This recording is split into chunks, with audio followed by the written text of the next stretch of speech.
नमस्कार मंडळी, श्री स्वामी समर्थ. स्वागत आहे तुमचं माझ्या यूट्यूब चॅनलमध्ये. आजचा दिवस तुम्हाला खूप छान सुख समाधानाचा आणि आनंदाचा जाओ ही स्वामींच्या चरणी प्रार्थना करते आणि आज या नवीन व्हिडिओला सुरुवात करते. तर बघा मित्रमैत्रिणींनो, 31 मार्चला आलेला आहे श्री स्वामी समर्थ महाराजांचा प्रगट दिन आणि या दिवशी या काळामध्ये जर आपण काही उपाय सेवा केल्या तर त्या खूप प्रभावी ठरत असतात. कारण की या काळामध्ये दत्त तत्व हे कितीतरी हजार पटीने कार्यशील असते. त्यामुळे आपण या काळामध्ये ज्या काही सेवा करत असतो आणि आता कोणी स्वामी चरित्र सारामृत पारायण करत असतं, कोणी तारक मंत्राची सेवा देखील करत असतं, तर कुणी श्री स्वामी समर्थ या मंत्राचा जप भरपूर महिला पुरुष करत असतात. प्रत्येक जण प्रत्येकाच्या आवडीनुसार वेळेनुसार ह्या सेवा ज्या आहेत तर त्या करत असतात. आता या काळामध्ये जर आपण गुरुचरित्र पारायण केले तर त्याचे कितीतरी अधिक पटीने आपल्याला लाभ जे आहेत तर ते मिळत असतात. या ग्रंथाचं पारायण केल्याने एखाद्या गंभीर संकटातून आपल्याला बाहेर पडण्याचा मार्ग सापडतो अशी देखील मान्यता आहे. या ग्रंथाच्या वाचनाने कुठल्याही प्रकारचे आधी व्याधी आजार नष्ट होतात, रोग दूर होतात. यामुळे मनुष्य दुःखमुक्त होतो, संकटमुक्त होतो आणि घरामध्ये गुरुचरित्र वाचनाने नकारात्मक शक्ती जी आहे ती देखील नाहीशी होते. आनंद, चैतन्य, प्रसन्नता निर्माण होते. पितृदोष, वास्तुदोष यावरती उपाय म्हणून गुरुचरित्र पारायण केल्याने आपल्याला प्रभावशाली असे अनुभव येतात. विशिष्ट समस्यांवरती जसं की लग्न न जुळणे, शिक्षण, करिअर, आरोग्य यामध्ये येत असणाऱ्या अडचणीवरती गुरुचरित्र वाचन केल्याने सकारात्मक अनुभव देखील येतात आपल्याला बघायला मिळत असतो. त्याचबरोबर आपल्या कुंडलीतील ग्रह, नक्षत्र, पितृदोष, प्रारब्ध दोष यावरती गुरुचरित्र एक रामबाण असा उपाय असल्याने जाणकार देखील सांगतात.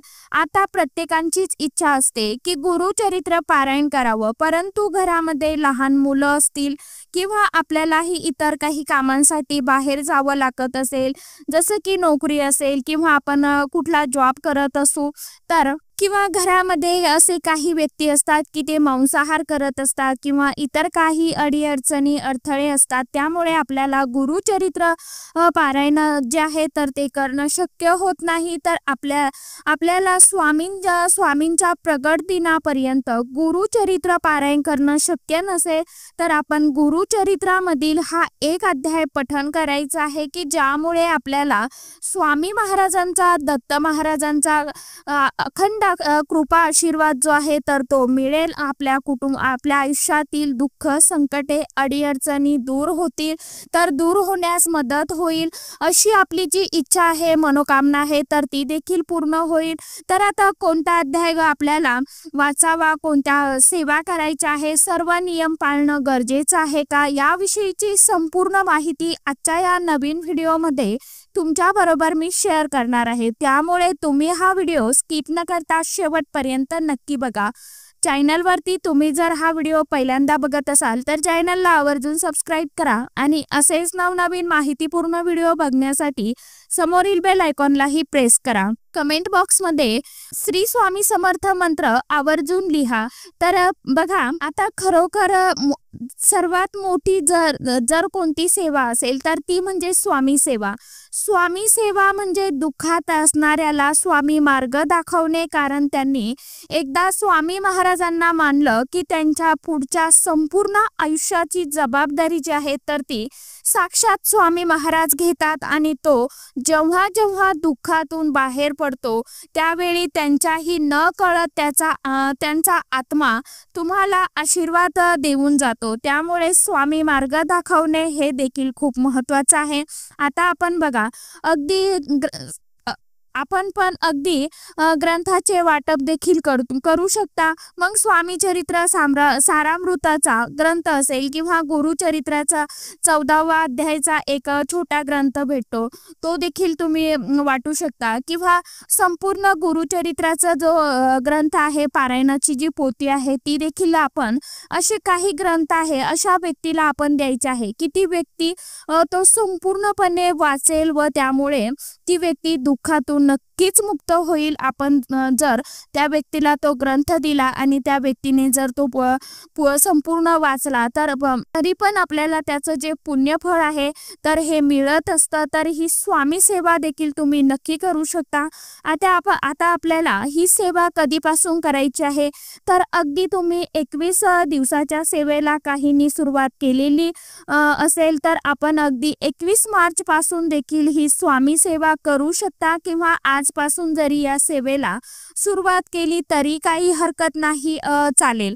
दिवसभरामध्ये कधीही तुम्ही हा ग्रंथ पठण करू शकता। फक्त तुम्हाला 12 ते 12:30 ची जी वेळ आहे तर त्या वेळेमध्ये आपल्याला ही जी सेवा आहे तर ती आपल्याला करायची नाही, कारण ही 12 ते 12:30 ची वेळ ही दत्त महाराजांच्या भिक्षेची वेळ असते। त्यामुळे ही वेळ सोडून आपण कोणत्याही वेळेमध्ये सेवा करू शकता। फक्त आपल्याला सुतक असेल, पिरियड्स असेल तर या काळामध्ये आपल्याला ही सेवा करता येणार नाही। त्याचबरोबर घरामध्ये मांसाहार हा पूर्णपणे वर्ज्य करायचा आहे। आता भरपूर वेळा आपल्या घरामध्ये असे काही व्यक्ती देखील असतात की ते मांसाहार करत असतात, ते आपलं काहीच ऐकत नाही। तर मग अशा वेळेस आपण स्वामी सेवा बंद करायची का?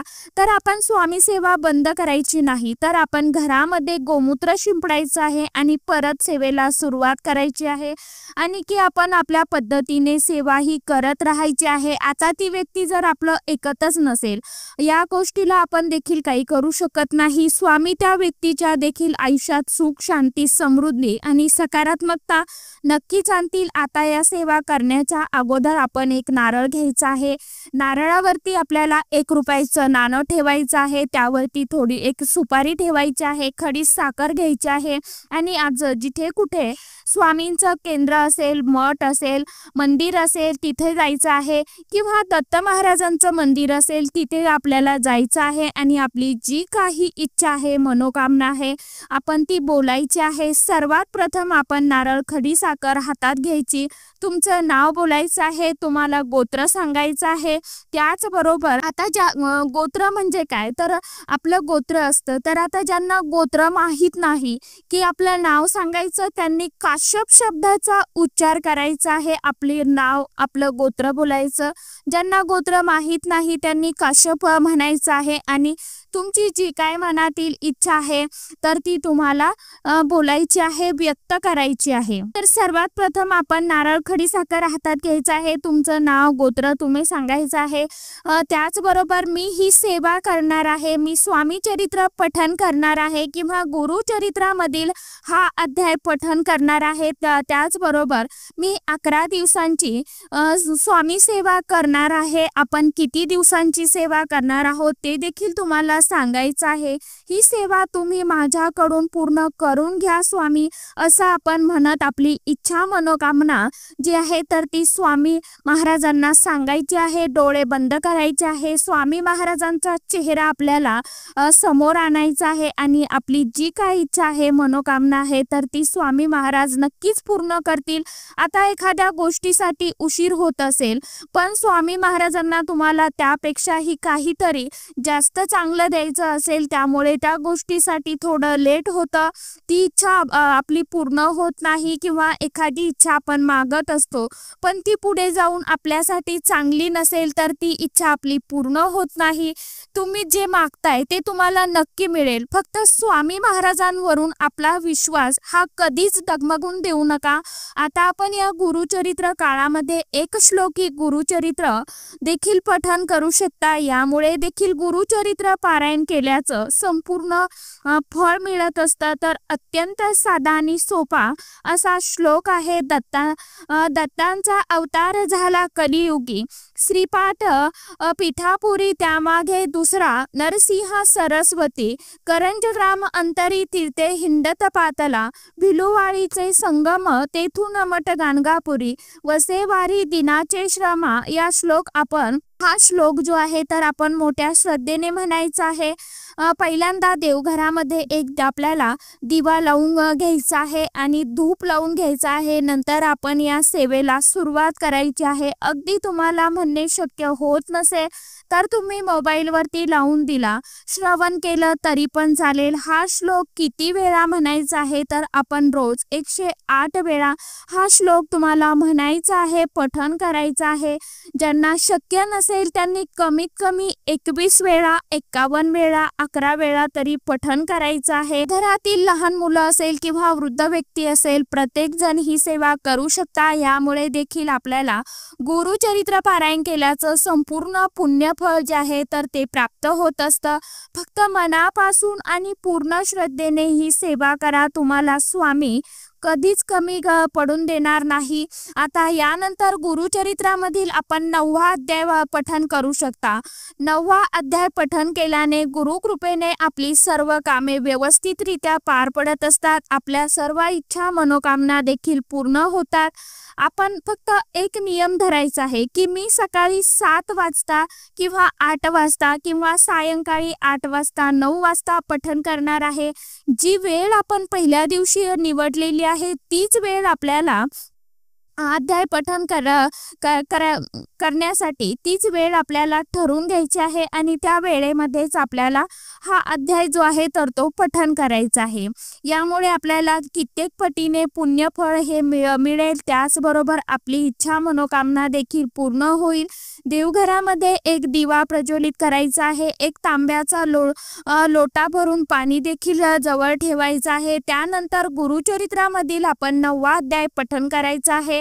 पठण करून झाल्यानंतर स्वामी महाराजांना तुम्ही प्रसाद अर्पण करायचा आहे. मग घरामध्ये जे काय बनवलेलं आहे भाजी भाकरी तर असेल तर ते दाखवलं तरी पण चालेल. त्याचबरोबर जे काही तांब्या भरून पाणी आपण ठेवलं होतं तर ते आपला अध्याय पठण करून झाल्यानंतर आपण घरातील सर्व व्यक्तींनी ग्रहण करायचं आहे. तीर्थस्वरूप थोडंसं पाणी आपण आपल्या घरामध्ये देखील शिंपडायचं आहे. यामुळे आपल्या घरातील जी काय निगेटिव्हिटी आहे, नकारात्मकता आहे, दोष आहे तर ते दूर होण्यास मदत होते. तसेच हा अध्याय मोठ्याने वाचावा का की ज्यामुळे आपल्या घरामधील म्हणावी की ज्यामुळे आपल्या घरामधील जी काय नकारात्मकता आहे तर ती दूर होण्यास मदत होईल. त्याचप्रमाणे हा अध्याय जर तुम्हाला पठण करणे शक्य नसेल तर तुम्ही मोबाईलवरती लावून द्या, श्रवण केला तरी पण चालेल. फक्त मनापासून आणि पूर्ण श्रद्धेने कंटिन्यू आपण 11 दिवस ही जी सेवा आहे तर ती आपल्याला करायची आहे. तर अशा साध्या आणि सोप्या पद्धतीने तुम्हाला तुमच्याकडून जी सेवा होईल, अगदी तारक मंत्राची करा किंवा नुसती माळींची सेवा करा तुम्ही मंत्राची, किंवा लिखित नामजपचा व्हिडिओ आपल्या चॅनलवरती मी शेअर केलेला आहे, तो देखील तुम्ही बघू शकता.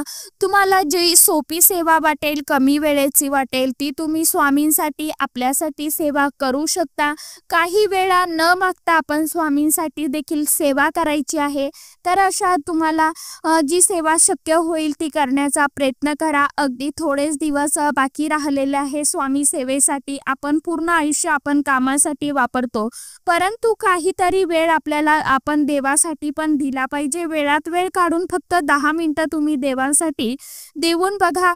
तुम्हाला तुमच्या आयुष्यामध्ये नक्कीच काहीतरी अनुभव हे थोडे उशिराने का होईना परंतु ते मिळतच असतात आपल्याला. फक्त आपल्याला आपलं कर्म जे आहे तर ते कर्म कसं असतं, कर्म जे आहे तर ते भोगूनच फेडावं लागतं. कारण म्हण आहे, एक वेळ देव माफ करतो परंतु कर्म माफ करत नाही. त्यामुळे चांगली कर्म करत चांगलं वागत चला, त्यामुळे आपलं चांगलंच होणार आहे अशी भावना मनामध्ये ठेवून आपण सेवा करायची आहे आणि चांगलं राहायचं आहे. तर चला, झालेली सेवा स्वामी महाराजांच्या चरणी रुजू करते आणि आजचा व्हिडिओ इथेच एंड करते. तर आजच्या व्हिडिओमध्ये इतकीच माहिती होती. कशी वाटली नक्की सांगा. व्हिडिओ आवडला तर चॅनलला आवर्जून लाईक, शेअर, सबस्क्राईब जरूर करा. परत भेटूया अशा छानशा माहितीसोबत, छानशा व्हिडिओसोबत. तोपर्यंत सर्व माझ्या यूट्यूब परिवाराला ओम साईराम.